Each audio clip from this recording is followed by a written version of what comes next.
তুমি যদি আমাকে একটা ওয়ার্নিং দিতে যে স্বপন, তুমি যে ভিডিওটা বানাইতেছো বা আমার নিয়ে তো তুমি অনেকগুলো ভিডিও বানাইছো, ভাই তুমি রং কাজ করতেছো।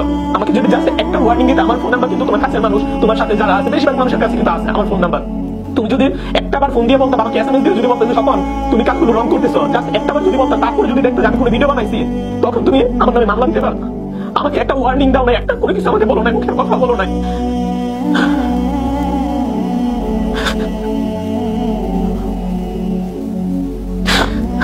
এইখানে অনার্স ফার্স্ট ইয়ারে আমার ইমপ্রুভমেন্ট এক্সাম আছে সামনে কিছুদিন পরই। তারপর আমার সংসারের গার্ডিয়ান হচ্ছে আমি নিজে। এখন যদি এই মামলা নিয়ে আমি দৌড়াদৌড়ি করি, তাহলে আমার সংসারটা কে দেখবে? তার উপর আমি এইসব মামলা টামলার কোনো কিছু বুঝিও না। একটা ছিল যদি আমি মামলা টামলার কোনো কিছু বুঝতাম, তাহলে একটা কথা ছিল, আমি তো কোনো রাজনীতিবিদ না যে রাজনীতি সম্পর্কে আমার আইডিয়া আছে, কিংবা মামলা সম্পর্কে আমার কোনো আইডিয়া আছে, অথবা অন্যান্য বিষয় সম্পর্কে আমার আইডিয়া আছে, তাহলে আমি হয়তো এগুলো সিম্পল ভাবে নিতাম। পারছি মামলা সম্পর্কে আমার কোনো আইডিয়া নেই, ধারণা নাই। তাহলে আবার যে মামলা দিচ্ছ সেটা অনেকে আমাকে বলতেছে যে 5 বছরের জেল হবে, 7 বছরের জেল হবে, 10 বছরের জেল হবে, এরকম বলতেছে আমাকে। আমি যদি বুঝতাম যে এরকম বিষয়, এরকম ভাবে কথা বললে এরকম হবে, তাহলে আমি জীবনে কথা বলতাম এরকম। আমি সবসময় নর্মালি মানে প্রতিবাদী ভিডিও গুলো করি, তো মহিলাটা কান্না করতেছিল, সেই জন্য আমি ভাবছিলাম যে একটা ভিডিও বানাই, যেহেতু ভাইরাল টপিক।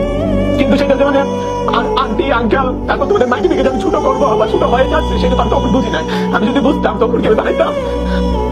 এখানে আমার শুধু কষ্ট একটাই, তুমি যদি জাস্ট একটাবার আমাকে ওয়ার্নিং দিয়ে বলতে যে স্বপন তুমি যেটা করতেছো সেটা তো রং করে ফেলতেছো, তুমি এরকম ভিডিও বানাইও না, একটাবার যদি ওয়ার্নিং দিতা, ওয়ার্নিং দিয়ে যদি বলতাম, তাহলে কি আমি বানাইতাম কিনা সেটা তুমি দেখতা। কোনো ওয়ার্নিং নেই, কোনো কিছু নেই, আমাকে কিছু বলো নাই। আমি তো মানুষ মাত্রই ভুল, আমি এটা সঠিক করতেছি নাকি ভুল করতেছি সেটা আমি যদি কেউ না বলে আমি বুঝতে পারবো। এই যে এখন তুমি আমার মামলা দিচ্ছ, এখন আমি বুঝতেছি যে আমি ভুল করছি। কারণ তখন তো আমি বুঝি না। রাত পর্যন্ত আমি ইউটিউবে করতেছি 3 বছর ধরে, 3 বছর ধরে অনেক প্রতিবাদী ভিডিও, অনেক ফানি ভিডিও, অনেক কিছু বানাইতেছি, সেইখানে আজ পর্যন্ত কোনো ওয়ার্নিং কোনো কিছু আসে নাই। সেই জন্য আমি ভিডিও বানাইতেছি, সেজন্য কোনটা রং কোনটা ভুল সেটা আমি বুঝতে পারি নাই। কিন্তু একটাবার তো ওয়ার্নিং দেওয়া দরকার ছিল। ওয়ার্নিং না দিয়ে তুমি আমার মামলা দিয়ে দিচ্ছ, যেখানে আমি মামলার কোনো কিছু বুঝি না, মামলা কিভাবে কি করা লাগে না করা লাগে কোনো কিছু আমি জানি না। সেখানে তারপর আমি ঢাকা গেছি, ঢাকা যাওয়ার পর 2 দিন তোমার জন্য সেখানে অপেক্ষা করছি, তোমার কাছের মানুষের যারা আছে সবার সাথে যোগাযোগ করছি, কিন্তু একটা মানুষ আমাকে। তারপর আমার পার্সোনাল সমস্যার কথা না বলি, আমার ফ্যামিলিতে যে পার্সোনাল সমস্যাগুলো আছে সেগুলো আমি না বলি, মানে সেটা আমার একজন ছেলে মানুষ, আমি যদি একা হইতাম তাহলে আমার সমস্যা ছিল না। একা হইলে কোনো সমস্যা আমার ছিল না এখানে। আর আমি যদি মামলা টামলার বিষয় যদি আমার অভিজ্ঞতা থাকতো তাহলে আমার কোনো সমস্যা ছিল না। বাট আমি তো এইসব কোনো কিছু বুঝি না। আমি তো বললাম আমার সংসারের গার্ডিয়ান আমি নিজে। এখন আমি নিজে গার্ডিয়ান হয়ে আমার যদি কোনো কিছু হয় তখন আমি কেমনে কি করবো? আর মানে আমার সবচেয়ে খারাপ লাগছে একটা বিষয়, সেটা হচ্ছে যে যদি একটাবার আমাকে ওয়ার্নিং দিতে, আমাকে বলতে সবাই তুমি যে ভিডিওটা বানাচ্ছো সেটা তুমি ডিলিট করো, তুমি এটা রং করতেছো ভিডিওটা, তারপর যদি আমি রাখতাম তখন তুমি আমার বিরুদ্ধে মামলা দিতে পারতাম। মানে মানুষ আর আমার ক্যারিয়ারটাই, এর মধ্যে আমার পেজ 25 লাখের পেজ, সেটা হ্যাক হয়ে গেছে। তারপর 5 লাখের একটা পেজ ছিল, 2 লাখের পেজ ছিল, 3টা পেজই আমার হ্যাক হয়ে গেছে।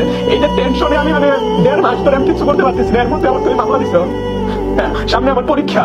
তারপর আমার সবচেয়ে বড় যে সমস্যা সেটা আমি না বলি, সেটা আমার ফ্যামিলির সমস্যা, সেটা আমি না বলি, আমার পার্সোনাল সমস্যা, সেটা অনেক কিছু, সেটা আমি তোমাকে ভয়েসে বলি না। তোমাকে যদি ভয়েসে বলি তখন তুমি নিজে বুঝতে পারবে যে কিরে এই ছেলেটার উপর কিভাবে আমি, আর তুমি তো জানো না পার্সোনাল বিষয়, তুমি জানো না, তাহলে কিভাবে ইয়ে করবা?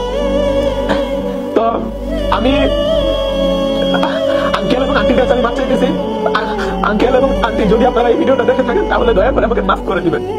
আমি যদি এইসব বিষয়ে আমার অভিজ্ঞতা নাই, মামলা টামলা বিষয়ে, তারপরে এই বড় বড় কোম্পানির বিষয়ে, আপনাদের যে মাইটিভি সেগুলো আমার মূলত আমি জানি। আমার ভিডিওটা ভাইরাল, একটা মহিলার ভিডিও ভাইরাল হয়েছে, মাইটিভি নিয়ে ভিডিও ভাইরাল হয়েছিল, সেটা নিয়ে ভিডিও বানাইছিলাম।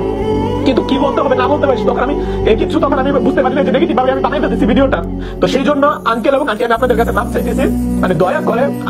আমি তো আপনাদের ছেলে হওয়ার মানে যোগ্য না, কারণ হচ্ছে কারণ আপনি দিবা যেমন আপনাদেরকে অনেক বেশি ভালোবাসে, আপনাদেরকে নিয়ে কেউ যদি কোনো কিছু বলে তাহলে সেটা মানে দুনিয়া একদিকে আর আপনারা আরেকদিকে, মানে দুই দিকে থাকে, দুইটা জিনিস।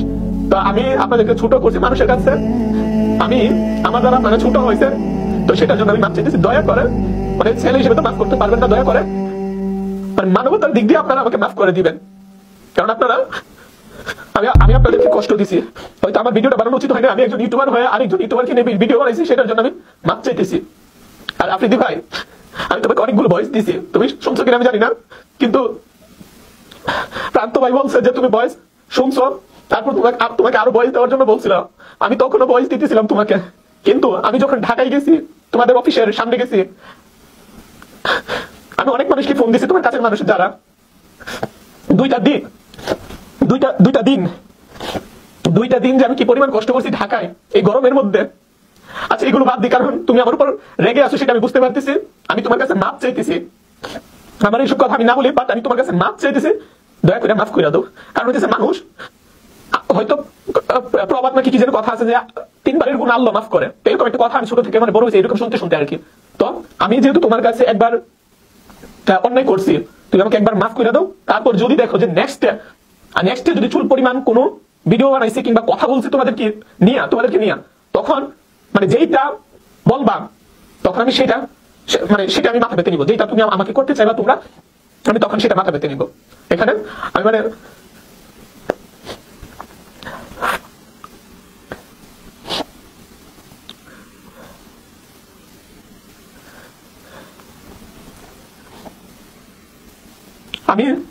আমি জানি আমার এই ভিডিওটা পাবলিক করার পর আমার ফ্যামিলির মানুষ, বাংলাদেশের সকল মানুষ, সবার কাছে আমি ছোট হবো। আমি জানি ছোট হলে কিছু যায় আসে না, কারণ আমি তোমাদেরকে ছোট করছি, আমি আঙ্কেল আন্টিকে ছোট করছি মানুষের কাছে, যেহেতু সেই ভিডিওটা ভাইরাল ভিডিওটা নিয়ে আমি ভিডিও বানাইছি, সেজন্য আমি তোমাদেরকে আমি ছোট করছি, সেজন্য আমি মাফ চাইতেছি।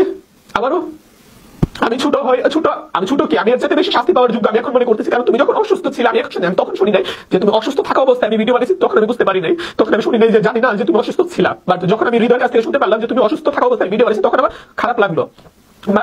মানুষ হিসেবে তখন খারাপ লাগলো যে একজন মানুষ অসুস্থ ছিল, তখন আমি কিভাবে ভিডিও বানাইতে পারলাম। বাট আমি তখন জানি না তুমি অসুস্থ ছিল, যদি জানতাম তাহলে হয়তো আমি ভিডিও বানাইতাম না।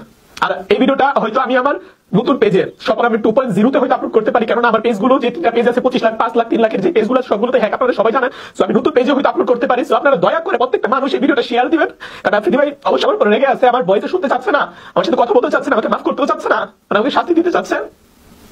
আমার ক্যারিয়ারটা নষ্ট হয়ে যাবে, আমার লাইফটা নষ্ট হয়ে যাবে, আমার সংসার, আমার ফ্যামিলি, আমার সবকিছু নষ্ট হয়ে যাবে। তো যাই হোক আফ্রিদি ভাই,